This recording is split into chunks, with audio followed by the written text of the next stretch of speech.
Gusto ko magkaroon ng mental disorder. Yes. So, challenging yung mga ganun, ha? Kasi pinag-aaralan yun di ba?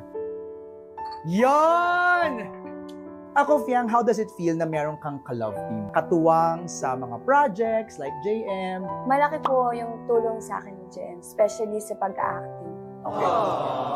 Kaya madaming pumupuri sa akin sa ghosting na bakit ang natural ng pagka-deliver, acting. Kasi dahil sa kanya yun. Grabe yung help niya sa akin, hindi lang sa acting, sa growth ko din. Sa growth ko din. Sa growth ko din as a person din, of course. Right. And especially, siguro, ang pinaka na-help niya sa akin is kung paano ko ma-maintain yung pagiging mabuting tao. Alam mo kasi, sa dami ng love teams na na-interview ko na in the past, yan maging successful yung love team.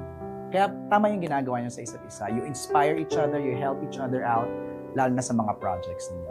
Your turn to ask Fiang anything. Sinong Oy. sinong artista yung Oy. gusto mong makatrabaho siya? Yo. Isa lang. Isa lang? Top 3, top 3. Okay, top 3.